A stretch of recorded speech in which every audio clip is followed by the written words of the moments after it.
Aloha and Konamai.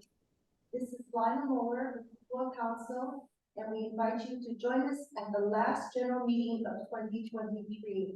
Our topic today is about food security or food insecurity, and we're grateful to have a number of speakers making presentations for us. We have Michelle Cordero-Lee from Wheels and Lanakila Meals. We have Lila from Lanakila Meals on Wheels. Deann Aiu from the Salvation Army, and our own Doug Matsuoka from Food Not Bombs. So I ask each of you to make a presentation, maybe about 15 to 20 minutes each. You may use PowerPoint and share screen if necessary, and leave room for questions and answers. All right. So if I may, Michelle, can you start, please? You're muted, by the way. Thank you. Sure. Okay. Good morning. My name is Michelle Cordero-Lee. I'm with Hawaii Meals on Wheels. And let me go ahead and share my screen. Hold on just a second.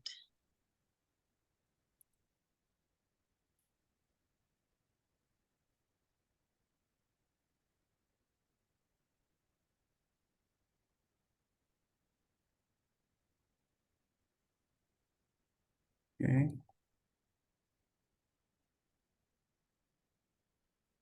There we go. Okay. There we go. Got it. Okay.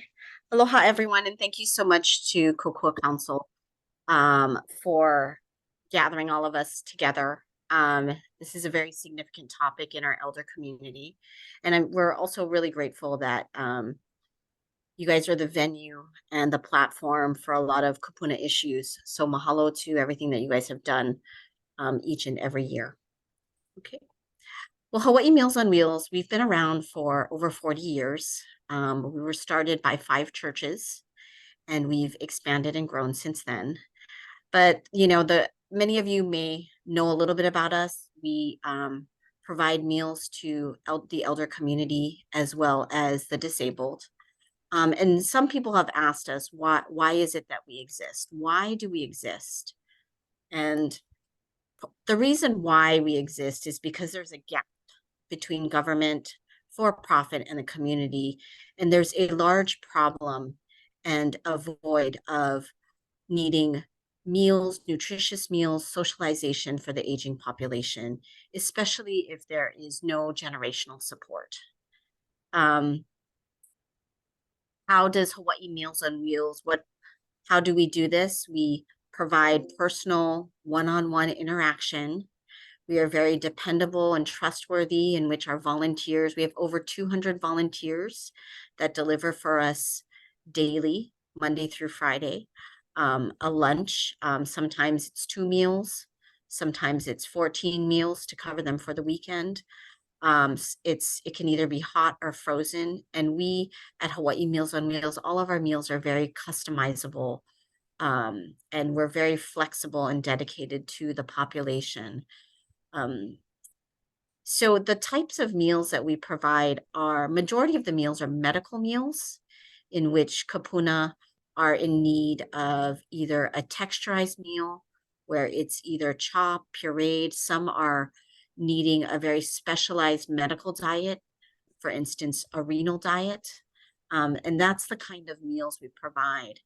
And what we're finding in the community is that with more and more kupuna having health issues and chronic health issues, the need for a customizable medical meal has become very prevalent.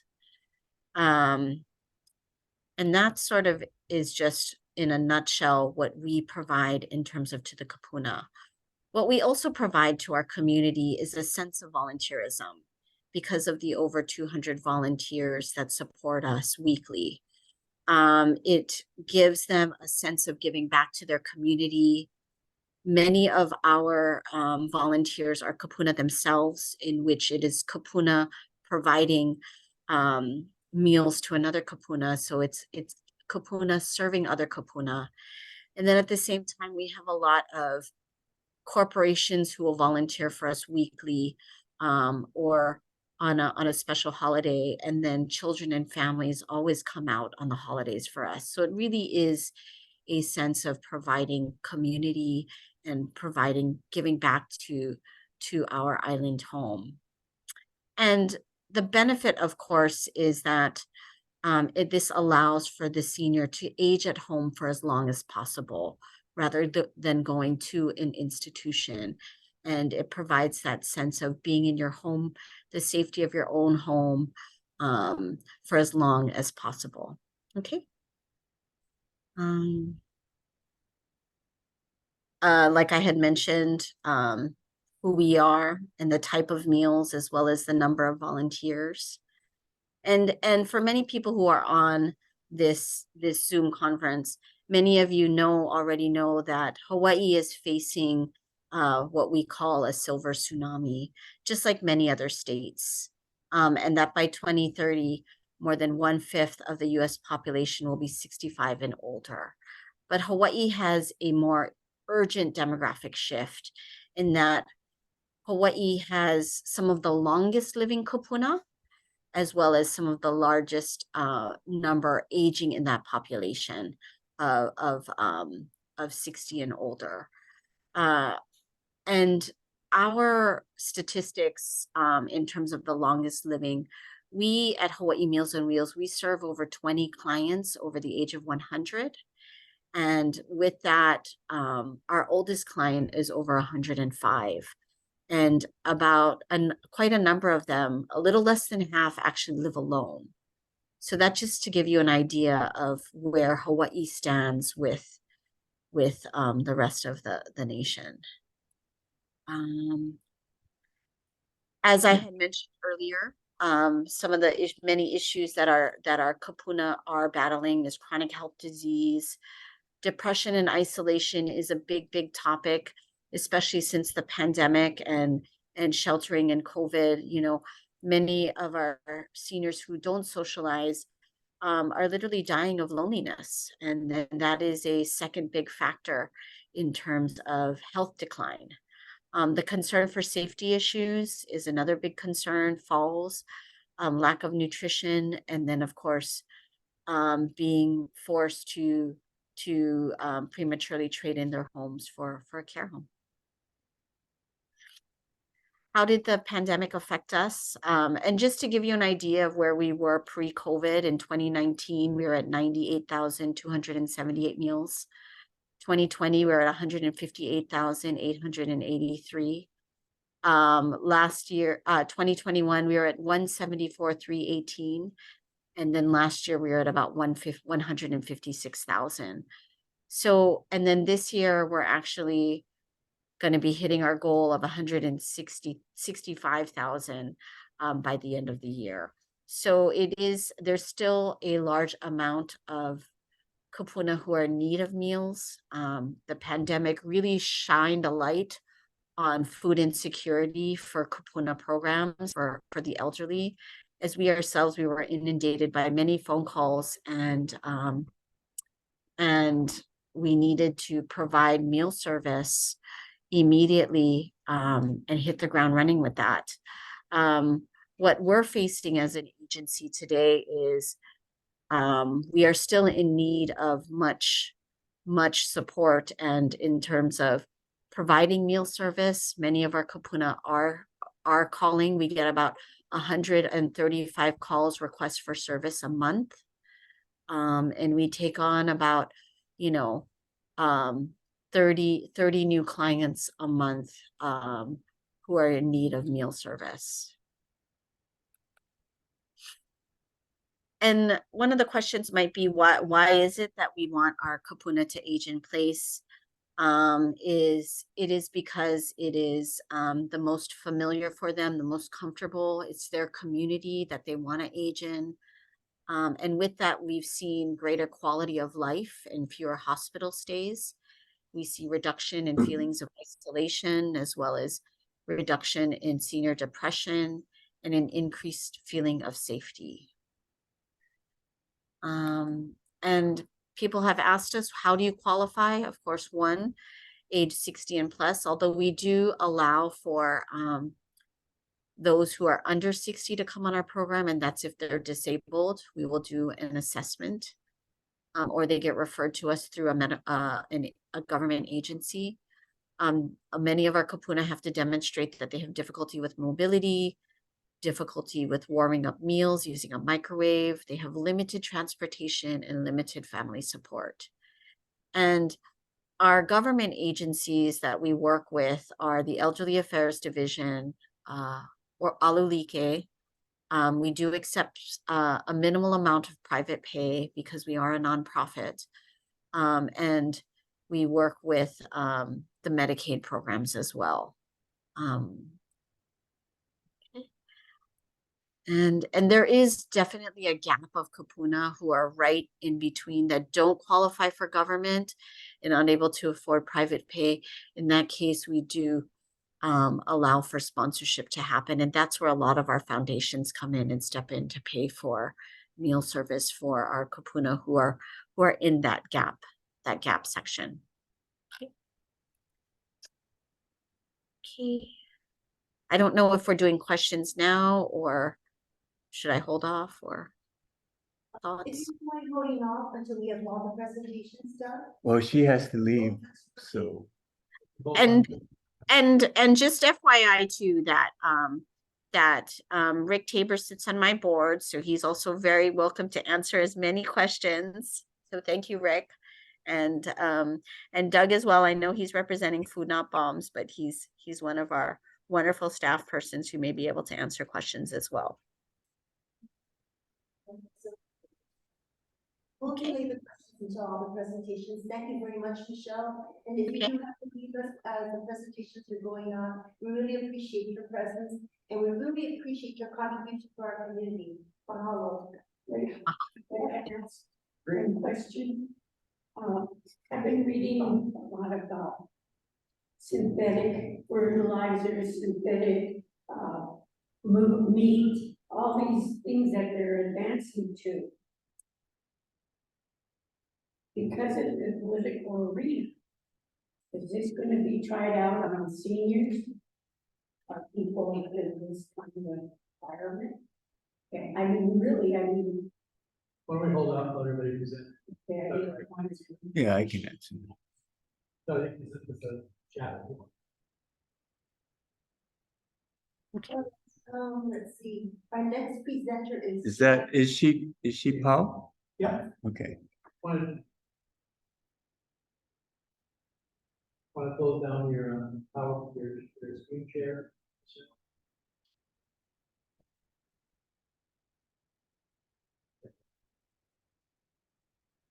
Thank you. Thank you very much.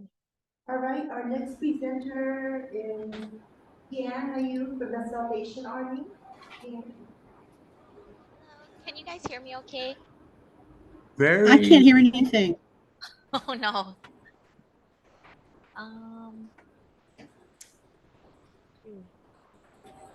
Yeah, Deann. It's okay? Sure. Okay. I'm gonna share.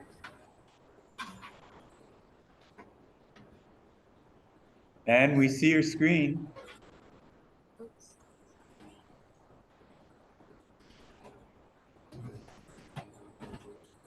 You see the presentation, yeah?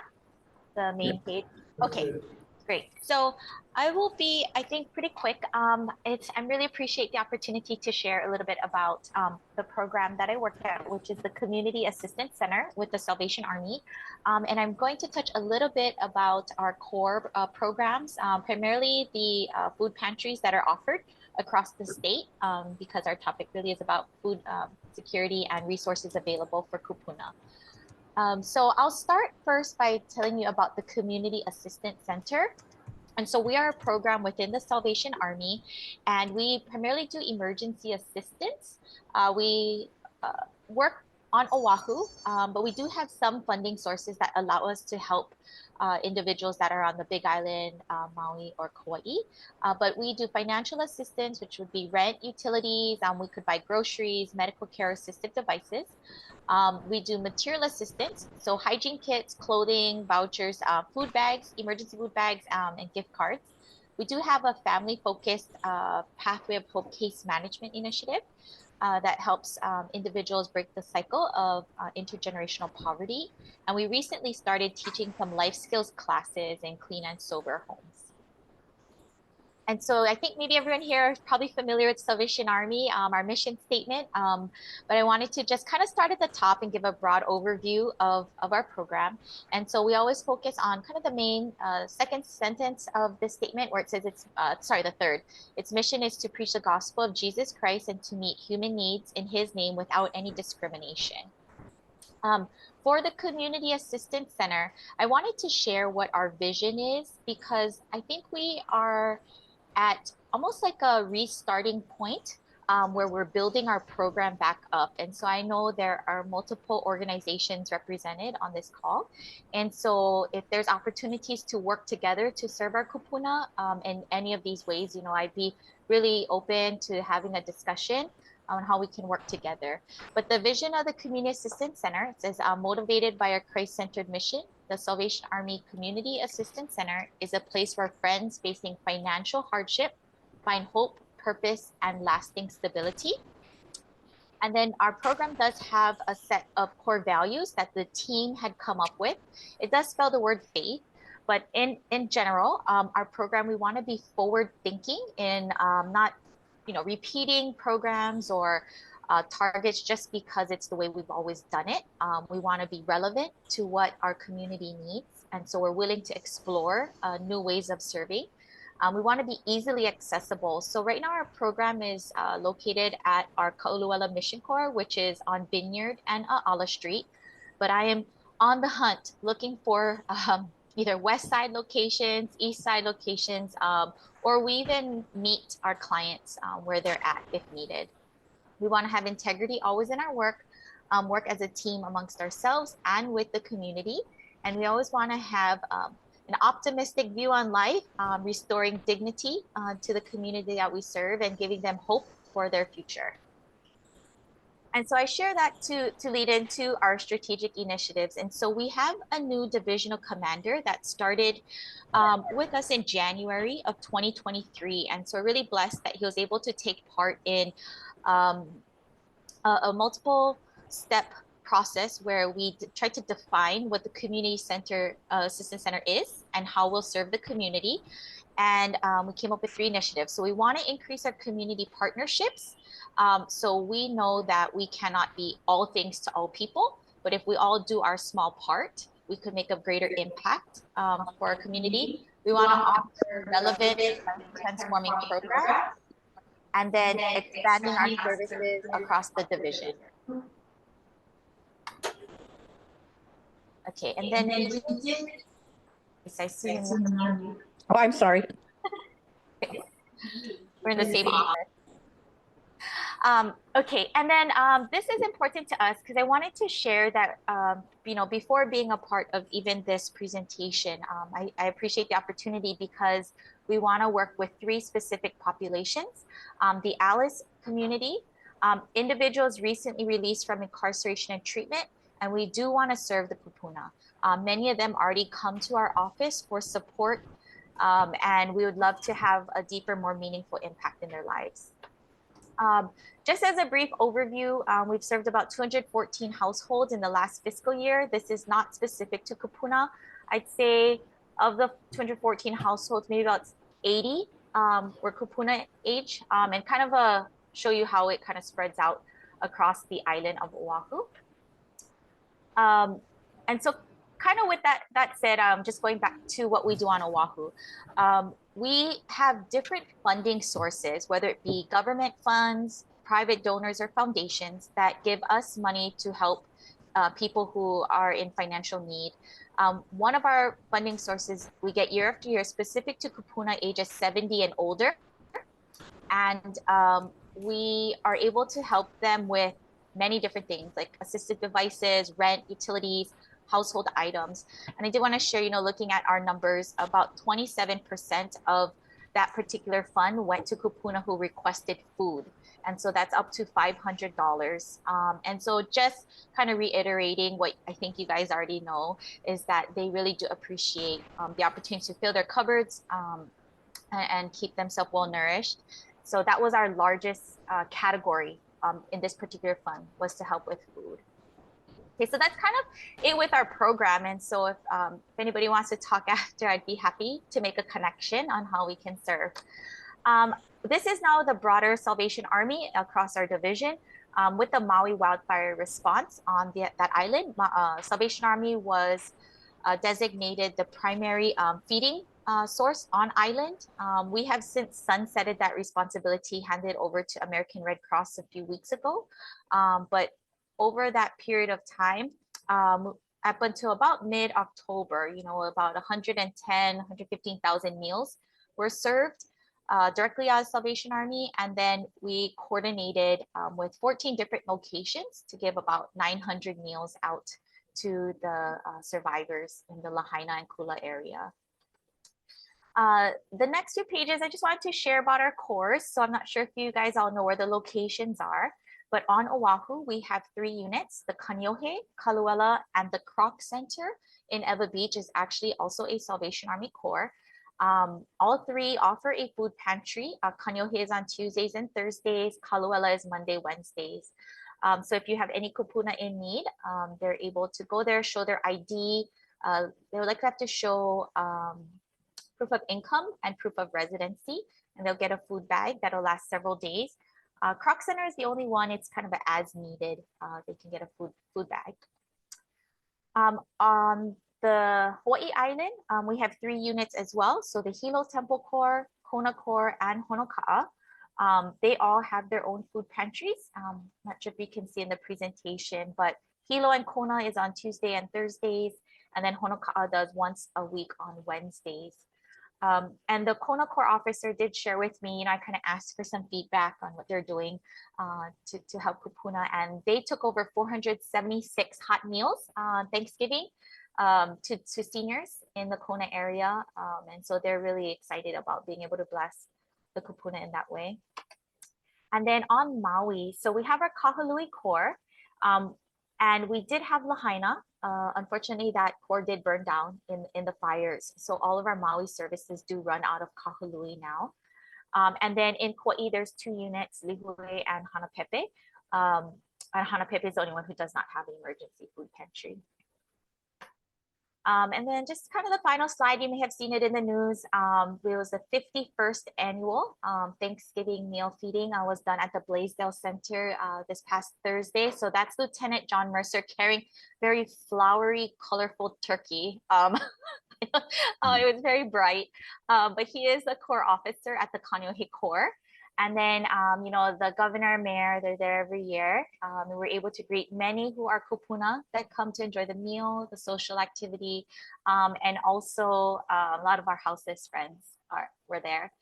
And I think this year, I don't know the official number, but it was likely close to 2,000 people and over 600 volunteers were there. And so it's a really festive event, a lot of positive vibes, and I think people left full and happy. Okay, so that's all I had for you guys. Thank you very much, Deann. That was very interesting. All right, may I ask Lori, are you ready? Lori Lau from Lanakila Meals on Wheels.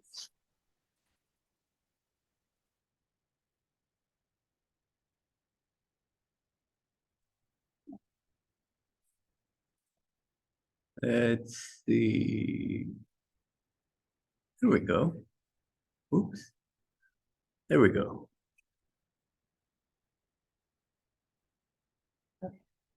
So,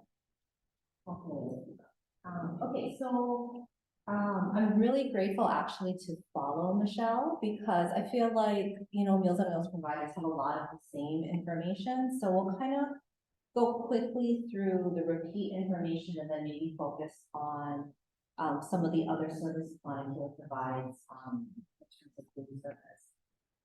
So just like what Meals on Wheels, we have our home delivered meal service.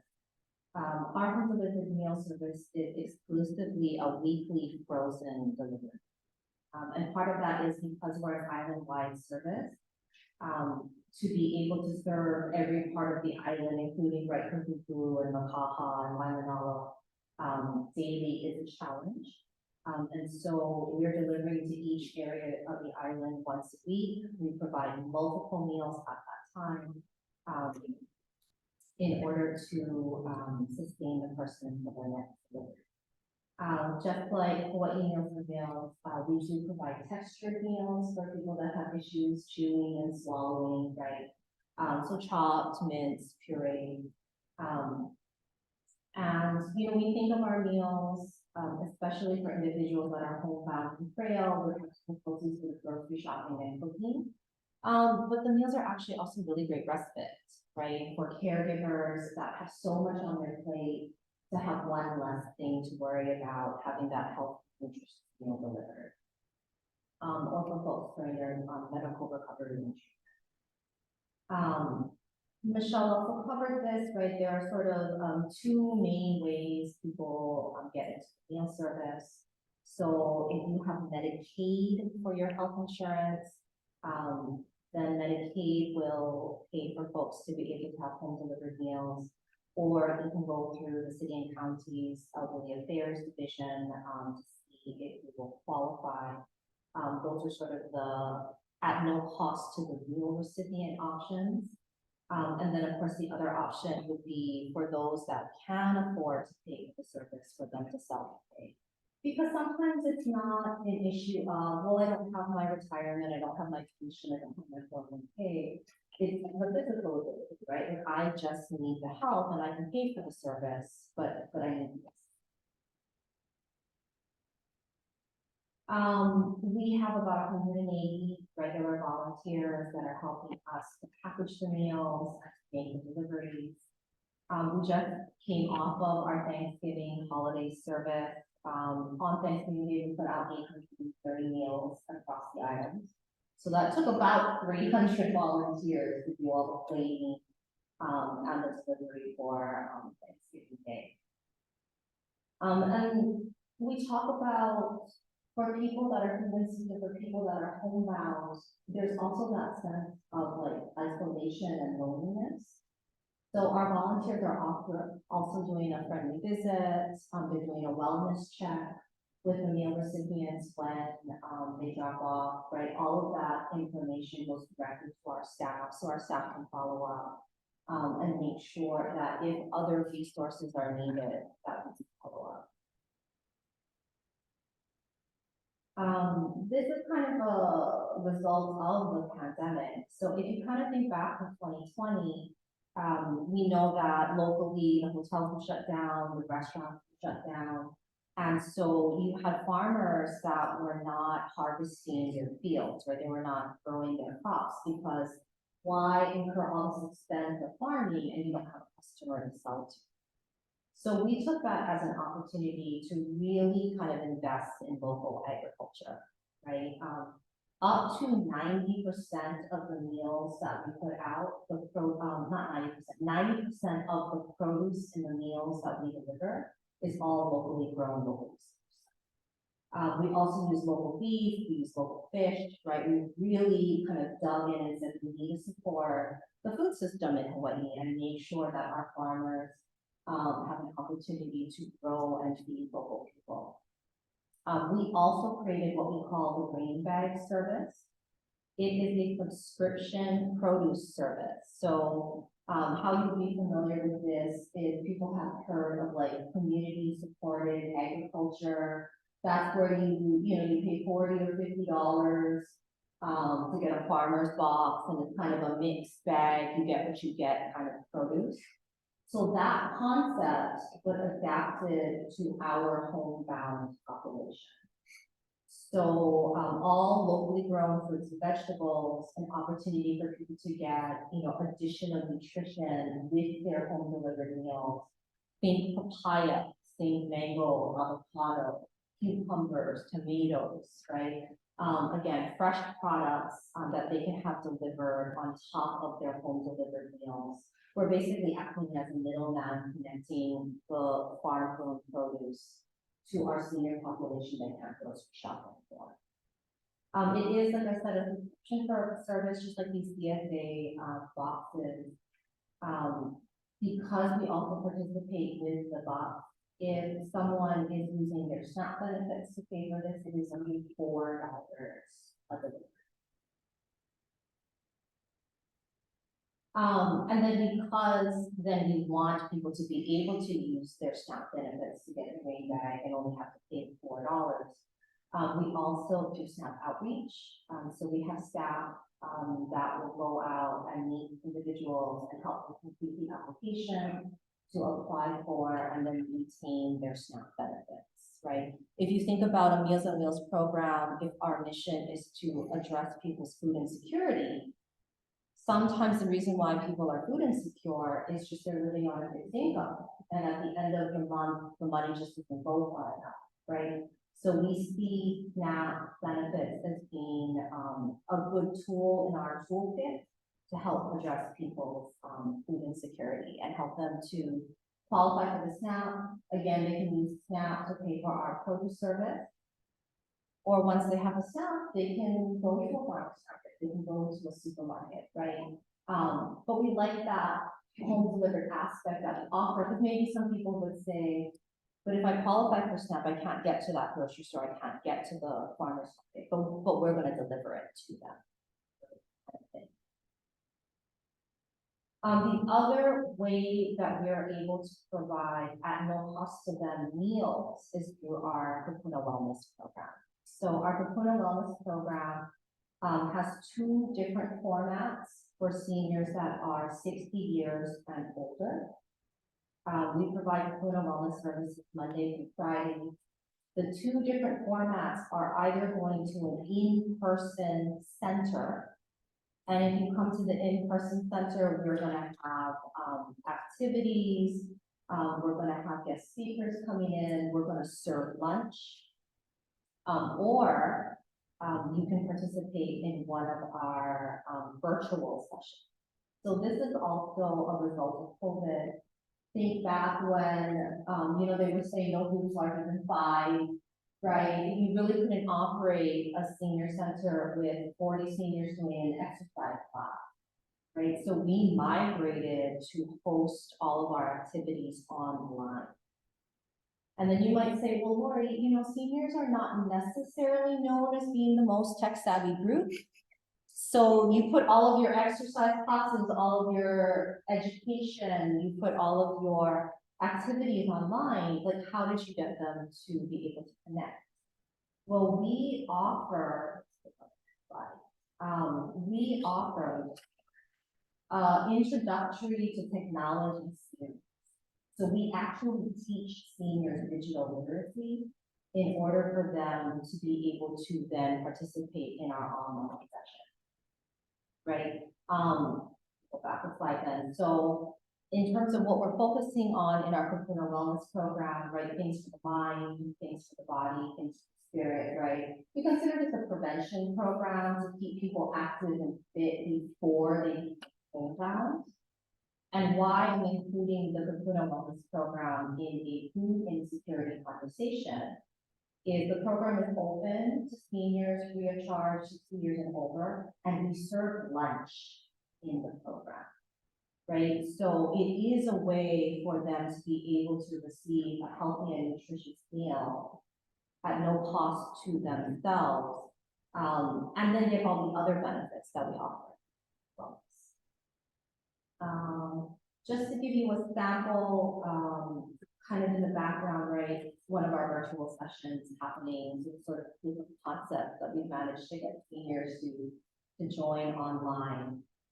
If they are attending our virtual session, we will deliver the meals to them. So they can get a home delivered meal as part of our virtual session. Just a sample calendar, right? So people will ask what types of programming we offer. And then this is the last slide.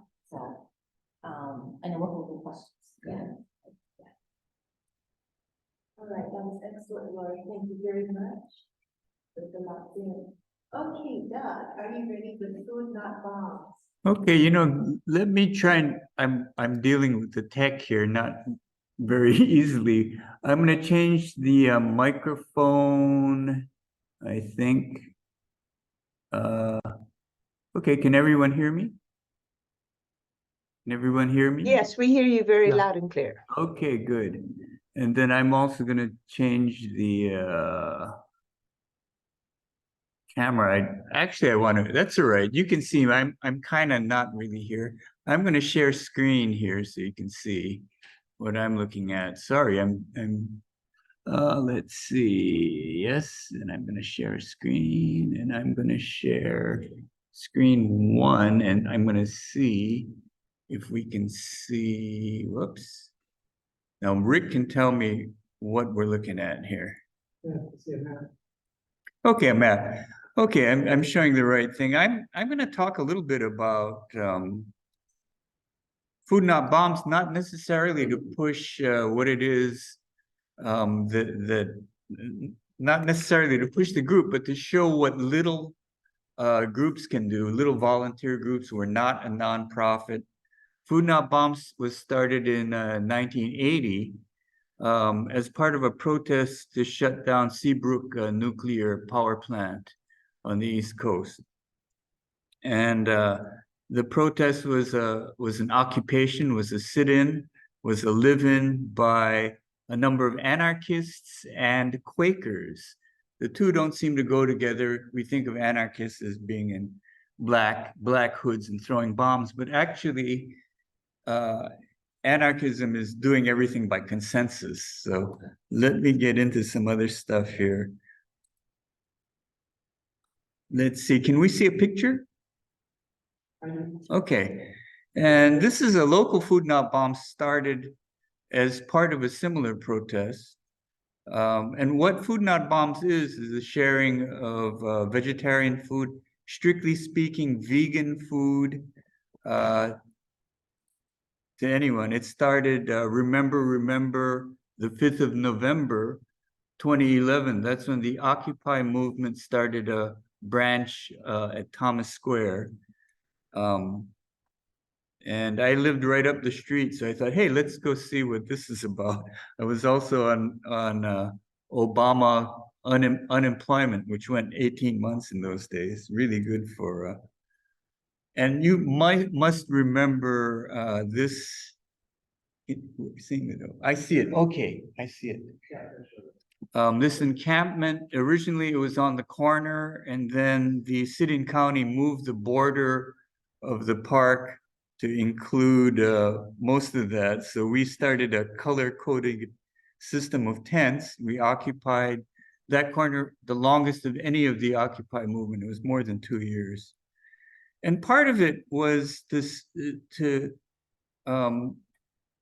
get people together.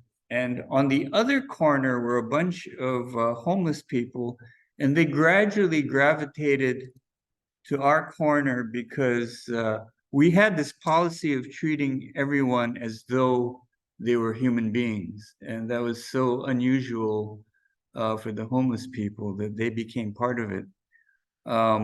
I'm not going to show actually any of those people. These are all the Food Not Bombs people. So we'd start a food program regularly that coincided with was called the General Assemblies.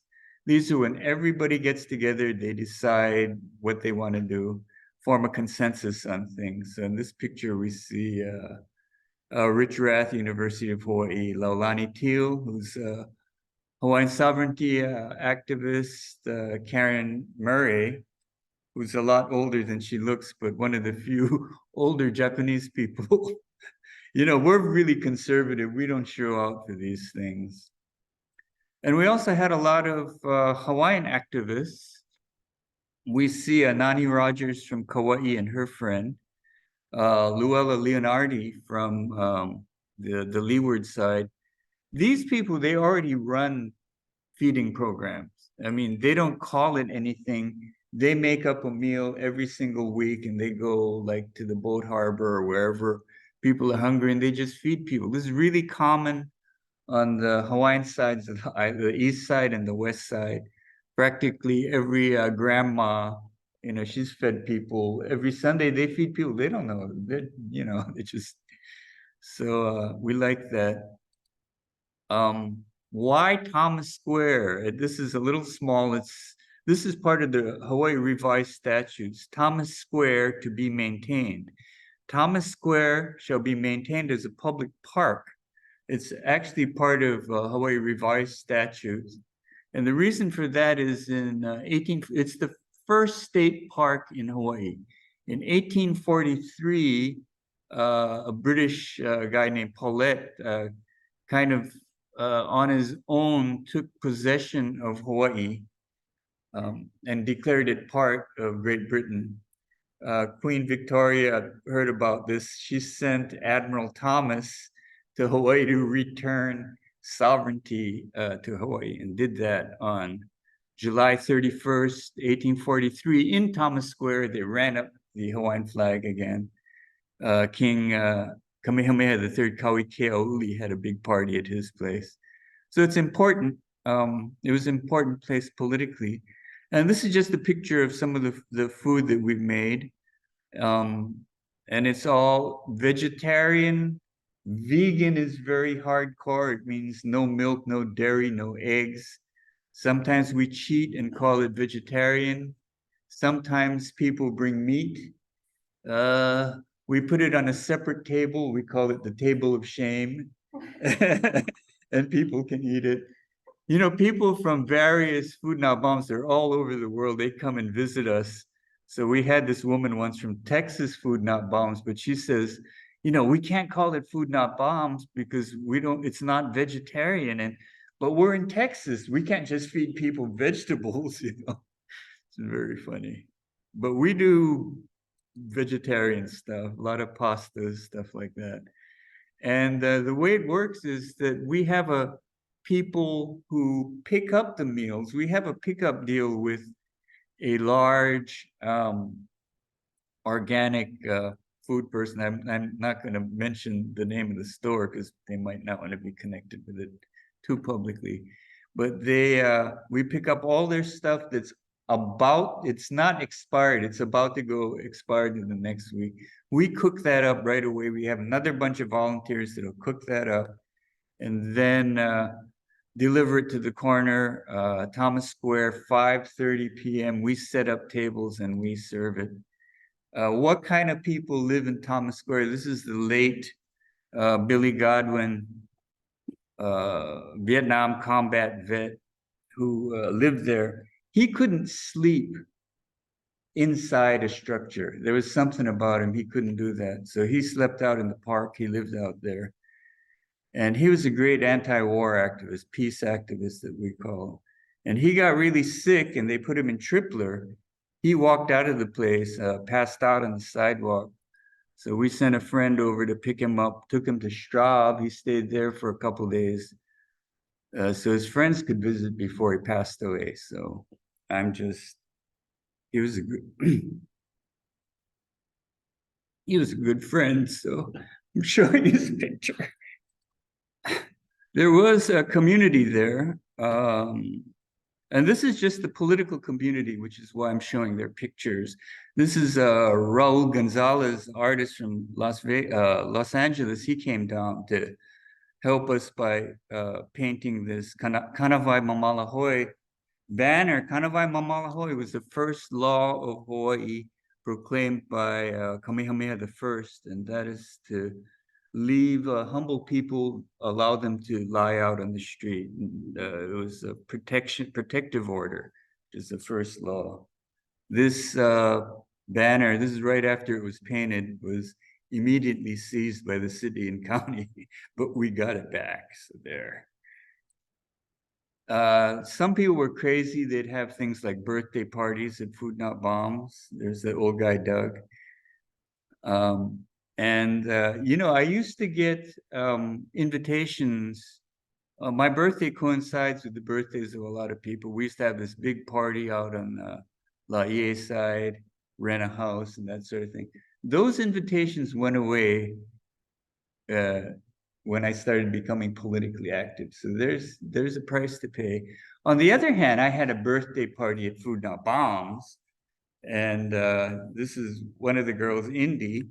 And she said, oh, sorry, uncle, I missed, this is 61st birthday. She said, I mixed up the 1 and the 6, so it's 16. She's funny. And now she has a young girl of her own to take care of.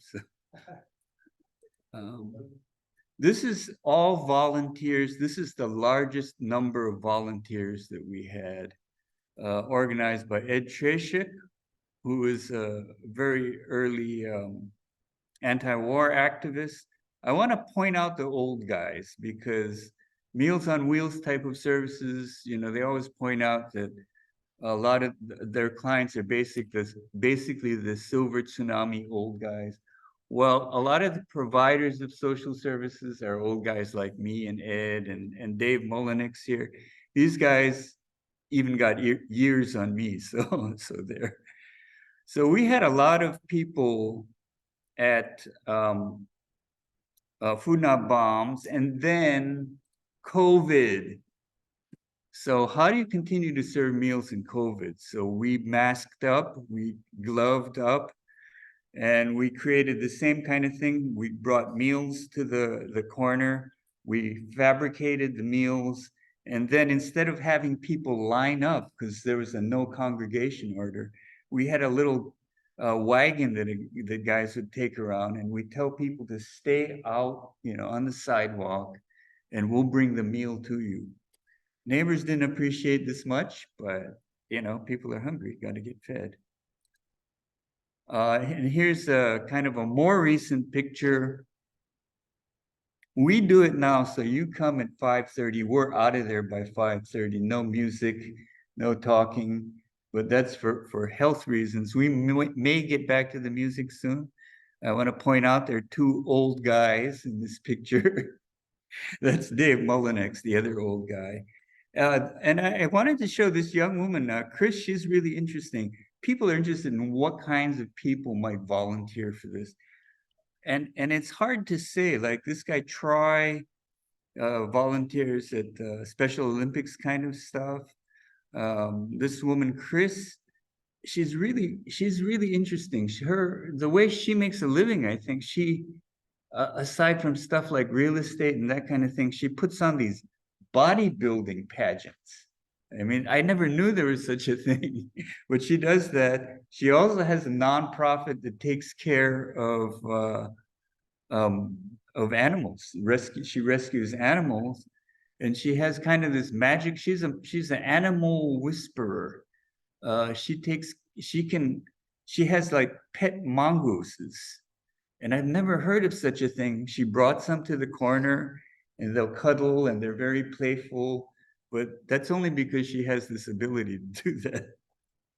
I've never heard of it. That's the kind of people that might volunteer. This one at the end, Ilya, she's a Russian yoga teacher and nutritionist. She was homeless for a while. She helps us out.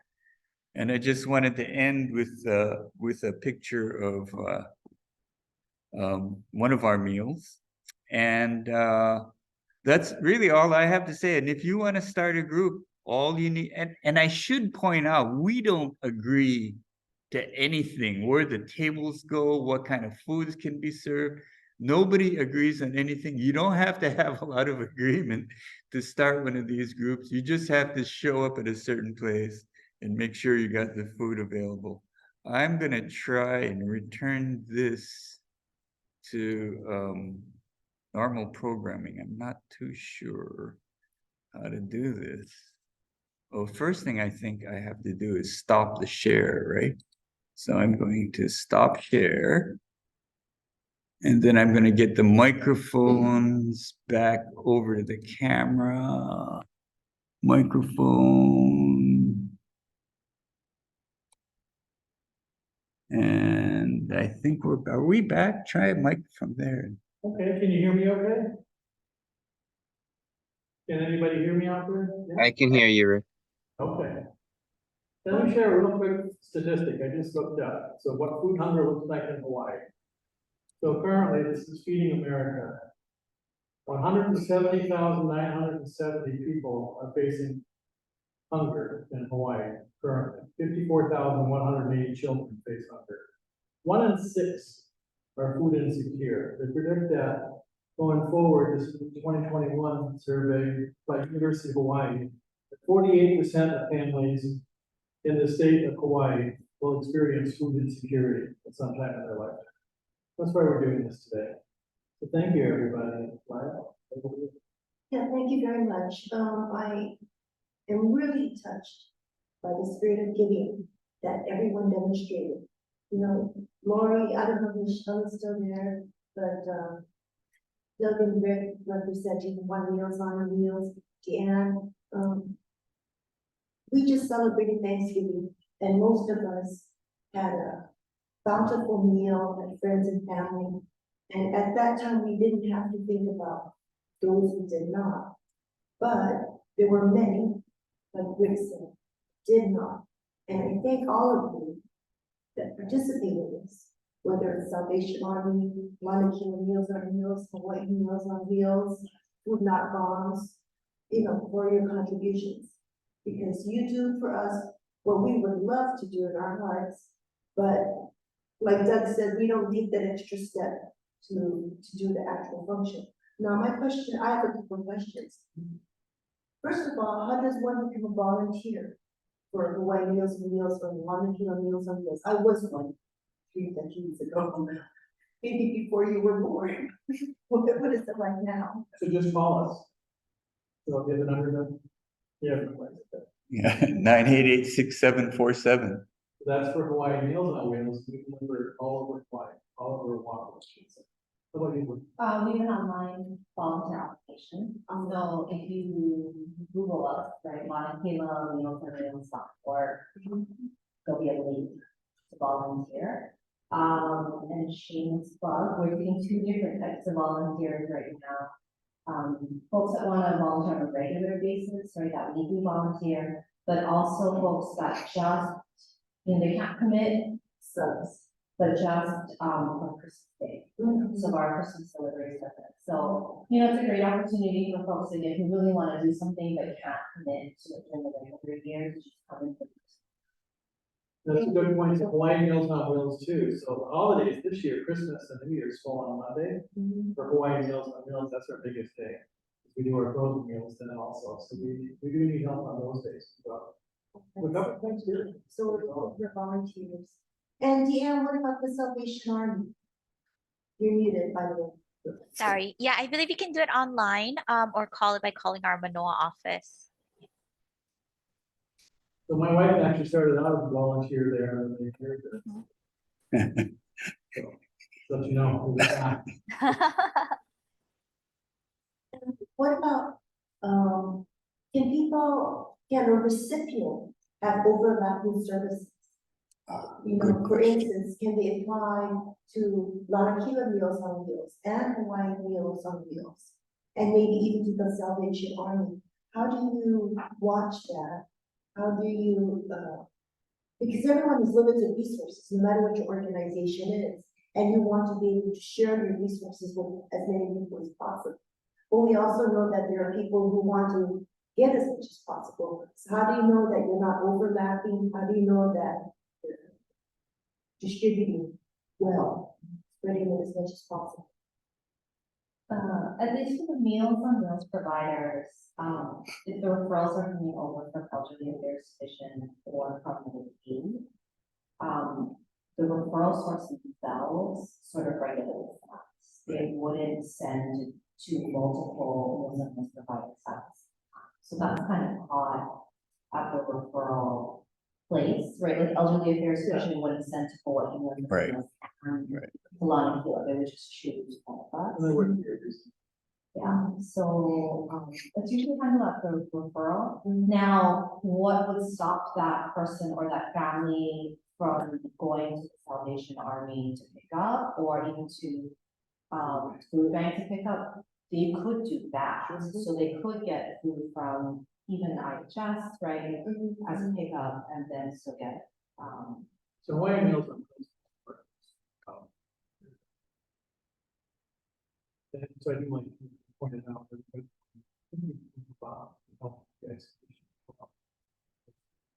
But they would be. Just the one part. If people have tried, we consider that cheating. Yeah. Whether it is Lanakila, Wheels on Wheels, Hawaii Meals on Wheels, Salvation Army, are there income constraints or limitations? And then what about assets? I'm familiar with a lot of Kuna, limited income, but they own their own home. Yeah, so if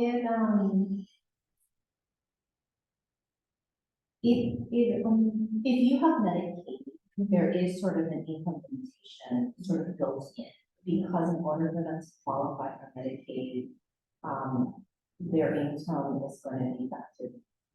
If you have elderly affairs division, or if you are paying for the meals out of pocket, they're not necessarily considering assets, they're more so considering ability. Right, so if you are homebound, you don't have family, neighbors, that sort of thing, you could still qualify and be a homeowner as And is the amount that you pay, assuming that, you're not using staff or Medicaid, but you're paying at your own, is that income based? Or is that just a flat dollar amount per week? I think you guys are. It was like, yeah. Yeah, we have a sliding fee. So like, Michelle pointed out, there's a few sources. Depends which one. So like Medicaid, they have asset limitations. And income ones, so. It really depends how you come to that. And what about the disabled? What kind of qualifications? Is it a doctor certified disability? There are things called activities of daily living. Being able to bathe, being able to walk, dress yourself and that sort of thing. So you have to be like, there has to be certain key ones of those that are missing in order to qualify for the complete, the deal. Otherwise you can do like a private pay on a sliding scale. And that is basically your mobility is very limited, so you can't shop for food, you can't go to a restaurant, have trouble preparing food and that sort of thing. Right. For a condo. And if you are disabled coming into Medicaid, you can be of any age. So, we used to deliver to a young man who was only in his 20s, but he was like an amputee, right? And so, if you're with Medicaid, you could be of any age. If you're coming into the elderly affairs division, their minimum is 6 years. And then, your organizations, your volunteers serve as a point of contact, possibly, I forgot which one you said this, maybe their own regular. So when you do a wellness check, what kind of wellness check are you doing? Were you trained to look for certain things?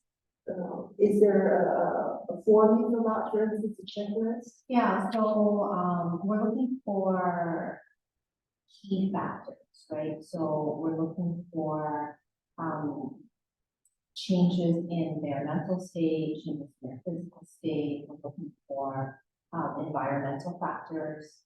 Some things could be very obvious, right? If they tell their volunteer that their electricity has been cut off, right? That's just a black and white, something's happened. If it is, every week when the volunteer comes, they remember the volunteer's name, they're usually pretty friendly, coherent. But this time when the volunteer comes, they're confused, they're afraid, they can't remember the volunteer's name, their house looks very untidy, right? And the volunteer's just gonna have to notice that this isn't the person that I normally deliver to, this follows. And who follows up? The staff. The other folks that might actually complain about something. So then us delivering it, we're gonna call it in. And there's somebody else to go out there. Our staff drivers and more of our volunteers use an app. So they check off when a particular meal has been delivered, and there's a space there for change of condition, saying, And that instantly goes back to our centralized collector, and then we follow up on that. So, Susan and I knocked on a door one time, it's super cold, and the door opened, and our five welcome. We called 911, I was informed that we're getting ready to, they came so fast. Then she was looking to care for herself, and I hope everything changed for her. That's the extreme, they're not the very things we actually operate and look around the world. So showing us traffic and stuff. Oh, Do you have a wait list? No. Brandon? Some of the wages, some of the wages DAD actually they folks to us. Actually, right? So- yeah, I think so. For a while, that was. You know, in California, one of my siblings had tried to get it for receiving money. And I think they said they had a 3-month wait list. But I guess you really have to keep phoning, kind of thing to follow up on those things. But I was really surprised. It was that. I think we're all pretty good about putting out there. I think if there's any delay, then as Rick says, it's probably a delay of service. So the regular follow.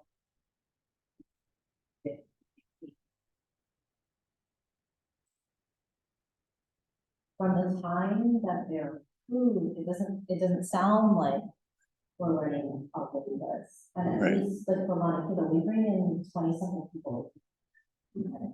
So we're constantly bringing in people every single day. One caution about eligibility is when we evaluated eligibility or reevaluated. Important to have somebody out to make sure the question is answered in the right way. If somebody might say, you know, can you use microwave? Why not? Not, I haven't used it in 5 years, kind of thing. So we have to be careful about that. I point out one of the areas that's concerned is the food costs going up quite a bit. So I think when I first started, we went from $10. That's one that all of us face costs, food costs. I don't know, also groceries, but I think that was very cost. Deann, you're muted, but would you like to add something to the conversation? It's okay. It's okay. Yeah, I'm just listening in. I have a question. I have kind of a loaded question to Rick and Laurie. And I tell people, oh, you know, I work for Hawaii Meals on Wheels. And they say, oh, yeah, I see your guys' orange truck all the time. And I say, no, I'm the other Meals on Wheels. What is there, if there's a difference, what would you say the difference between Hawaii Meals on Wheels and Lanakila Meals on Wheels? We were blue shirts, We wear blue shirts. Maybe, you know, I think we're very, whenever somebody asks me, like, what's the difference, Yeah. right, kind of thing. I actually generally say that they're different. I usually say that, like Rick shared the food insecurity stats, right, for the state of Hawaii. I usually say there's absolutely no competition Yeah. amongst food service providers because there's so much need in our Right. state. Like none of us is able to serve the need on our own. Even everything that we're doing is not making the need go down to zero. And so I usually communicate that all of the providers are good, all of them are gonna provide excellent services. We do absolutely direct people who want hot meals to Hawaii Meals on Wheels, because that isn't something we provide.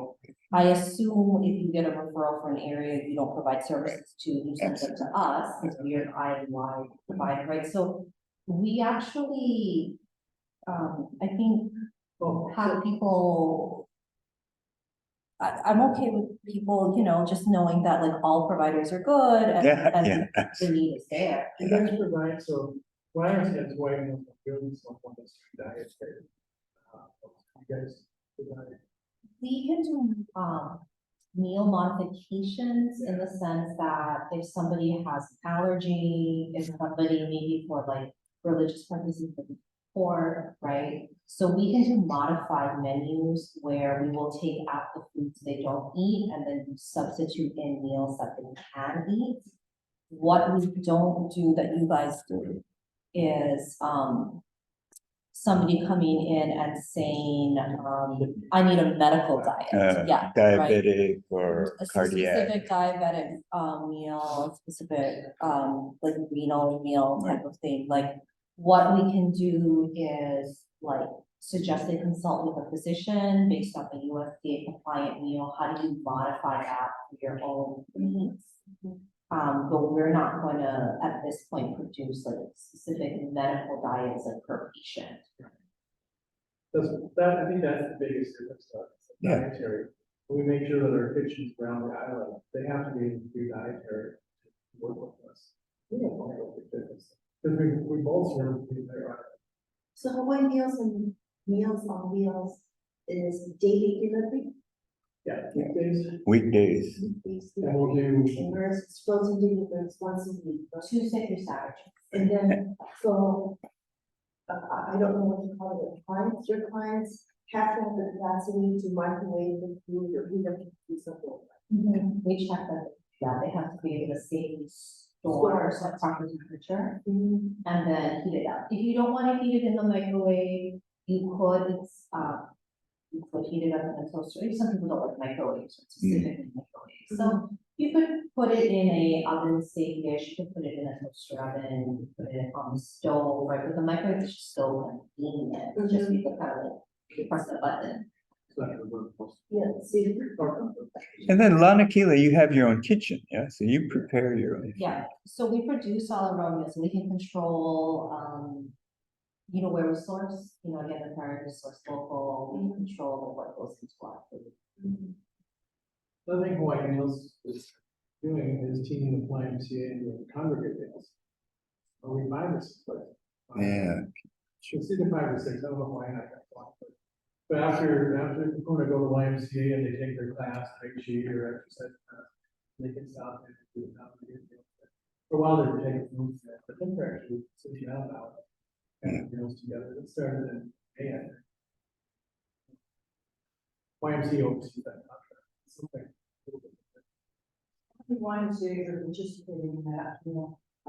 I'm sure, you know that? I should know, I can look it up, actually. The whole concept there was around loneliness. The loneliness and isolation is such a huge issue. So trying to get folks, and they were, you know, we were delivering this out of the building. The ladies were actually, they take the meals that, even though it's COVID, it's peak of COVID, they would take their meals and they get together and have, they were so into the congregate meals.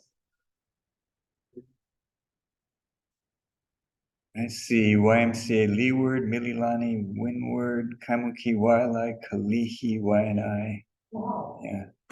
Those are 6 sites. Lori, of all the people working at Lanakila, what percentage is volunteer? What would you say? Ah, good question. Oh.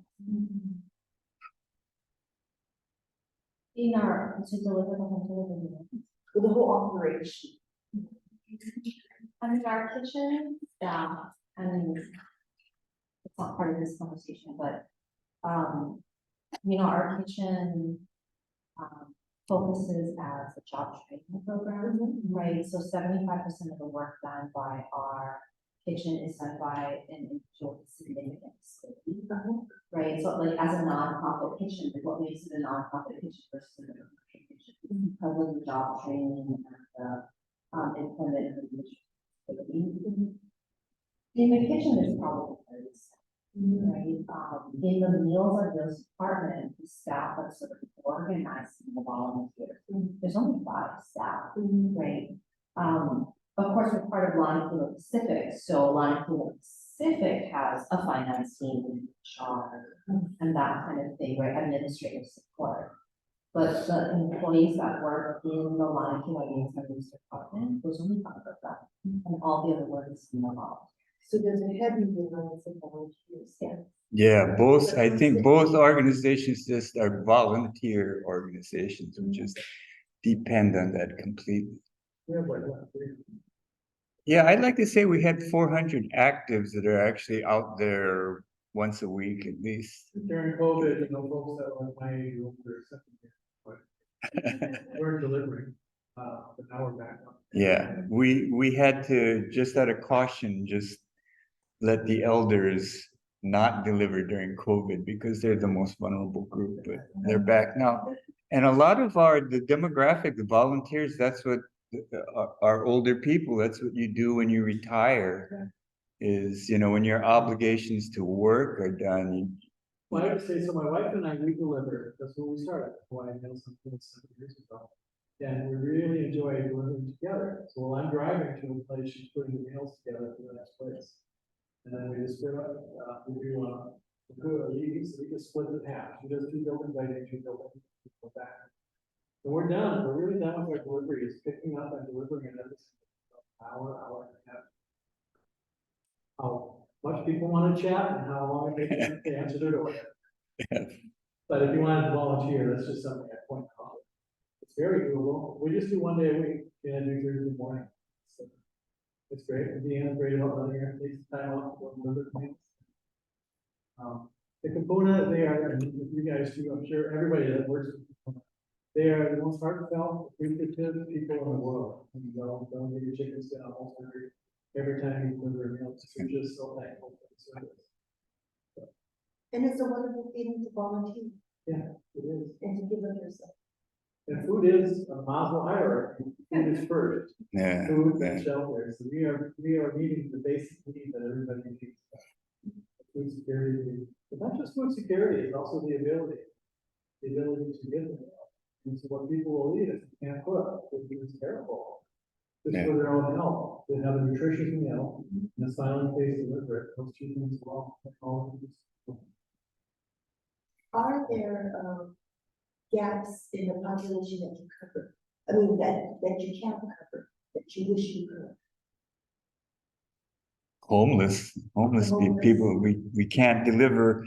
We have several people in the park for Food Not Bombs that are with their significant others has like schizophrenia or something, so they can't qualify for housing. And we've had Hawaii Meals on Wheels, married couple, one is schizophrenic, and it's hard. So that kind of client, there are a lot of people that need to eat that aren't in a situation, they're not at a stable address, so we can't deliver. Deann, does your organization help those people then? Yeah, we can do the food bags for them, but it's not hot meals per se or frozen meals on a regular basis, but they can come to our office or our food pantries. There are gaps, maybe the salvation army. Yeah, and also the things that we provide, they're non-perishable food items. So we also have to be mindful, right? Most of our houses community, they don't have can openers or, sometimes even the canned foods are not as nutritious either. So we try to find best that we can get our hands on. And that's what we'll give out. Well, we're nearing 1 o'clock. So is there any closing statements that Lori, Doug, Rick, Deann would like to make? I think I did a little bit just now, just encouraging people, volunteers, how important that is. Everybody that's tuned in here, all of us have volunteers in that stuff. If you have friends, if you have, I'm gonna go with a little bit of isolation. If you know of someone that's just feeling isolated, that actually can get out and help with any of this stuff, I think it's important to have them, check in, because it'll change everything for them. Even if they're just helping with putting the meals together on a field, or doing like our congregate care, if you're not actually right around it. Or partner, if you wanted to be partnered with somebody, you can absolutely do that. I think it's huge, just the difference it makes. I'll say my wife worked in a job that really just paper. She'd see me doing mental health stuff for all the years that we've been together. She's always wanted to contribute. And they're starting out with Salvation Army and it's really changed their life. It's doing something. We just came back from from Cambodia and Vietnam. We built 6 houses. That was such a rich experience. Talk about food insecurity. So the first house I deleted the picture, but I decided I didn't want it. The first house we were building, there was a kettle and food for the 4 kids and grandma. And I asked what they were cooking, and she lifted up and then there was a rat that was boiling. And originally I took the picture, and I had it for about 5 days, and they said, no. And we would go, we eat the fine dining kind of stuff. And it's like, it's kind of a strange feeling, you know, realizing that they're eating cat, dog, and rats, and whatever bird happens to come by, you know, kind of thing to survive, because they're unemployed. And they're a whole lot worse off than a lot of us experiencing their life, their world experiences. Powerful. Helping by building a house with someone. And feeling them saying, they learn to say thank you. And just seeing, you know, what that means to people. It's the same when I actually look at it. The feeling is very powerful. There's nothing like helping others. So service above self. It's huge, and it makes a big difference. But somebody's depressed, the service above self, and lift them right down. We don't need all the medications that are out there. If you're giving, you get back. What are you expecting? And then again, how do people contact Wheels and Lanakila Meals? 988-6747 or our website, hmow.org. Right, that might answer the phone. And then Lauren, how do people contact you? Okay, Lanakila Meals and Lanakila.org. Or the phone number is 808-356-519. Thank you. Deann, how about you? You need volunteers? Most of the volunteers, at least specifically with our program, would be more administrative type work, and not necessarily interacting directly with the clients in Kupuna. Unless for the Army specifically, you know, the bigger events, right? Like the Thanksgiving meals, you know, Angel Tree is coming up where they're distributing the toys, and actually Kupuna takes part in Angel Tree as well. You know, those kinds of volunteer opportunities are more like event driven. The food pantries though, oh yeah, bell ringers and yeah, I try to forget. No, I'm just kidding. Bell ringers and actually the food pantries do have regular volunteers. Most of the corps have a program called Home League, and that's where the seniors can get together. It's like a social. They do games and snacks and things like that. And so here at Kalawela, a lot of the Home League Kupuna are the ones that do the food pantry, or other regular volunteers come out. So in those instances, you just contact the corps specifically where you want to volunteer. And Food Not Bombs, we have a Facebook page, Food Not Bombs Oahu, which is now full of kind of political stuff that I don't remember agreeing to at all. But remember, you don't have to agree to anything. If you want to know how to start your own little group or something, and you want to talk to somebody, we'll talk to you about how to start your own group. Doesn't have to be a Food Not Bombs. Can be any kind of thing. We can tell you how to start that up, where to find the stuff, the logistics, how long it's going to take. And yeah, just go and volunteer for stuff. It's a great opportunity in this world right now to do some good. So go ahead and do that. Is Kathy still online? Kathy had to Kathy has to go. Well, I want to mention a great volunteer that we have at Kokua Council. His name is Gary Simon. He's, I don't know where There he is. now. He was in Japan so long ago.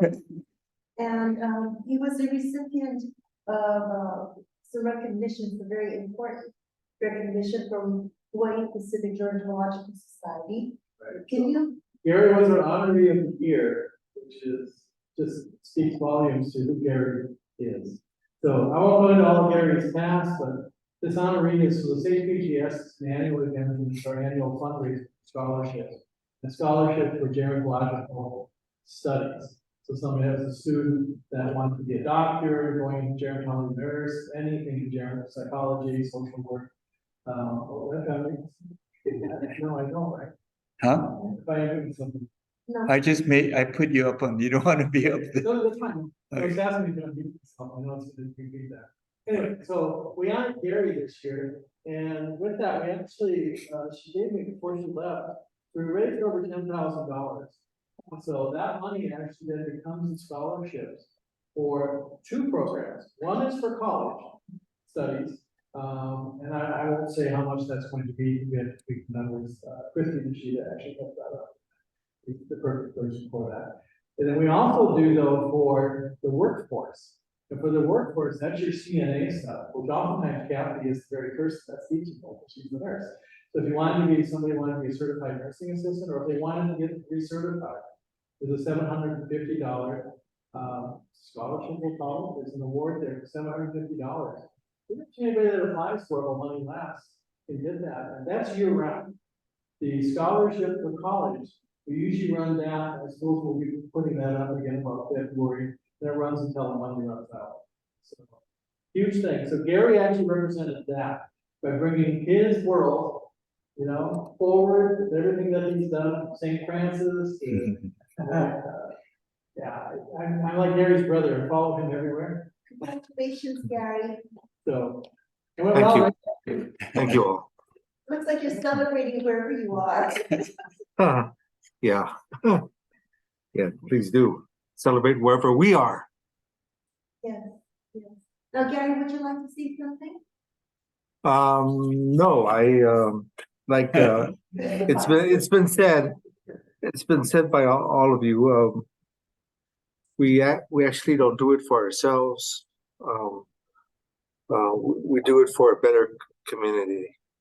We do it to create good relationships,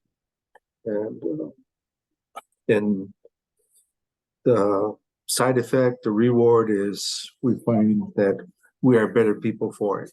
Thank you. Thank you, Gary. Congratulations. Thank you to everyone who joined us today. I'm glad to close our last general meeting of 2023 with the most, I think, heartfelt performance, not performance, but forum that we had. Thank you very much, Deann, Lori, Doug, Rick, and Michelle. I hope she sees the recording here. She all of the will. participation. Thank so you. much. Aloha to Aloha. And this will be on Facebook and also YouTube soon. So we'll circulate the link. Great. Thank Okay, you. see y'all. Congratulations, Gary. Thank you.